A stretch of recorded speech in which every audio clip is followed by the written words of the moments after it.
first off, thank you very much for the invitation. Real quick background. I'm going to talk about passive RFID today and its use in retail. That means roughly 900 megahertz. Think of it as the price tickets on your product that are RFID enabled.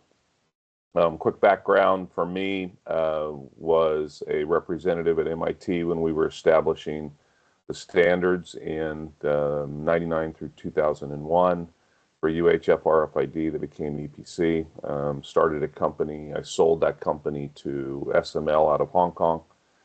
Held a couple different roles there. I was president of the software division, which I'll talk mainly about, as well as was CTO of the company. Company supported on the software side, software solution side, much like Alex talked about, companies like H&M and Tesco and Asda and Landmark and Nike and Under Armour and so on. So the large brands in the world we supported, both from stores as well as supply chain. So let's get into it.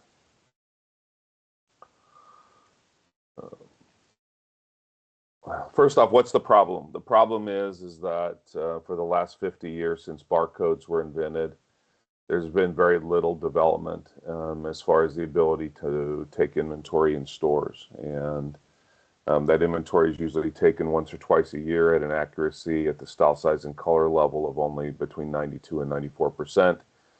And then that inventory accuracy has serious distortion over time until the next physical count. And you can imagine if you're trying to run a business and your inventory accuracy is less than 70% at the style, size, and color level. Let's make sure we understand that. It doesn't make any difference if you have a blue medium t-shirt if I need a yellow large t-shirt. I'm not going to buy the blue medium. I'm not going to buy the blue medium because I want the yellow large. And so that's what's unique about apparel and footwear is that there are specific items. And actually, one of the points that Benny made, we've done pilots also in electronics where having the right accessory has a similar characteristic to apparel. Mainly, up until now, the focus has been financial assets. The counts have been for financial assets on the books rather than on shelf availability. It takes, if you have a store with 20,000 items in it, by the time you re-merchandise the product, because you think about it, when you go to do a scan using a manual process with a barcode scanner, you're having to move product off the shelf oftentimes and then re-merchandise it. By the time you do that, it's about 120 person hours to complete a count. So there's no possible way for you to perform that frequently in the, where you're able to do that once a month, once a week, once a year. More than once a year. So what that ends up equating to is lost sales. You don't have the product the customer needs, excess stock, where you're just stuffing your stores with inventory because your inventory accuracy is so poor, and it ultimately leads to poor customer service and inefficient use of store staff, which is becoming more and more critical. We have seen stores that have inventory accuracy at the style, size, and color level less than 55%, which means they're overstated and understated by their inventory, and that has significant ramifications to the performance of the enterprise itself. Globally, there are 500,000 retail apparel stores, and less than 10% of those have been implemented. So there's a massive profitability improvement yet to be realized, is what we see. And from our standpoint and our past experience is that this is one of the most fundamental elements that you can use to improve overall profitability at the retail enterprise level, is implementing item level RFID and then leveraging that in both inventory use cases and operational use cases. So let's move on. The benefits of the technology is quite simple. It's if you know what you have by being able to do daily or weekly counts. We've seen customers that have been doing daily counts because one of the points that was made, I believe by Alex, was the movement toward buy online, pick up in store is just accelerated the need for better inventory accuracy at the store as you're using your stores to do in-store fulfillment. And cancel rates in the 50% range of BOPUS orders is not uncommon, and you need to improve that dramatically to be able to address customer service, because the customer expectations are significantly higher for a buy online, pick up in store order than they are even for an order in the store or a on-shelf availability in the store. So again, sales increases between 3 and 14% were commonly seen, have been commonly seen across the industry. And it's a 50x improvement in overall against manual counting.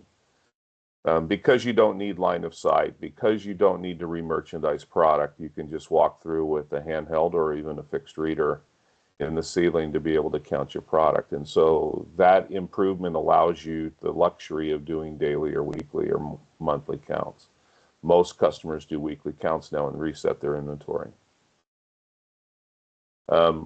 We have seen over time the ability, once you know what you have, you're able to reduce your inventory. So one customer, back to the sustainability point that Alex brought up, one customer we saw who got rid of 400 shipping containers of product, or 10% of their inventory, while they increased their sales by over 3%. So the management of inventory becomes much more efficient, and the ramifications of that, how that cascades into sustainability benefits, is substantial and is largely one of the hidden sustainability benefits of item level RFID. You're able to provide better customer service and less shrink. Typically, we see a very aggressive payback period of between 9 and 18 months, and this really depends on if the product has to be tagged or not.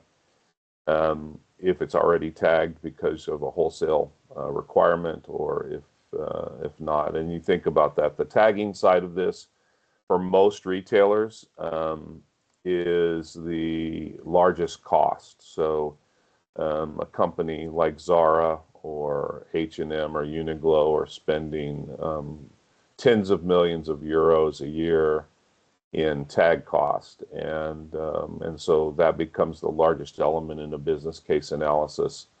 The solution itself, the hardware, the software, and support becomes secondary to the cost of tags. Smaller retailers, it's the other way around. The hardware and software becomes a bigger element in the return on investment model. The focus is largely around inventory use cases to start with. How do I, stock count, receiving, returns, things like that. But they move very rapidly into operational use cases such as buy online, pick up in store, and markdowns, and replenishment from back of store to front of store.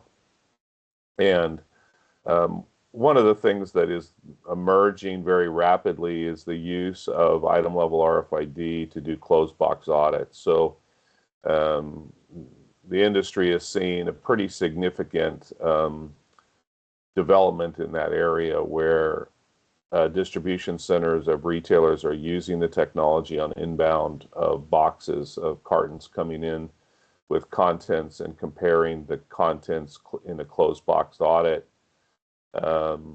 against what was told by the factory. And I think one of the biggest things on this call is we're going to see a continued increase of the technology being pushed down to the factories to eliminate claims of missed because some of the data that we've seen shows a very significant misshipment rate at the box level. And that's significant because you can imagine if you thought you had 10 blue medium t-shirts in a box and you actually had 8, or you had 12 because you had 2 yellow medium t-shirts, all of that impacts and cascades into operational inefficiencies in your organization. You can see some of the brands that are implemented. This is no longer an innovator market. It's name brands that are leveraging the technology. I'm a big fan of Jeffrey Moore's book, Crossing the Chasm, and I think based on the brands and where the technology is, we've crossed the chasm into the early majority adoption phase, which is exciting considering the time it's taken for us to get to this place. But it's no longer a question of the technology itself. It's a question of basically return on investment.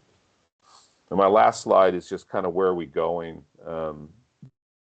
It's extremely disruptive, and it's a hidden disruption in the marketplace for retailers that are leveraging this technology, because for the first time ever, they're getting a true view of what their inventory is. And we do see it, I think over the next few years, we're going to see a combination of item level RFID and AI models to even expand that return on investment model even further.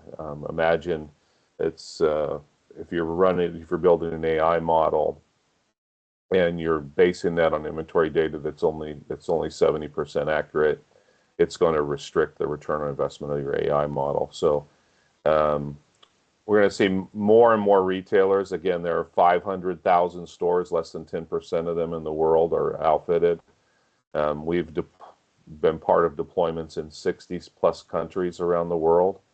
And so we're going to see that continue to expand as we move forward. And I think both retailers and brands are going to start adopting the technology because of return on investment elements of their business.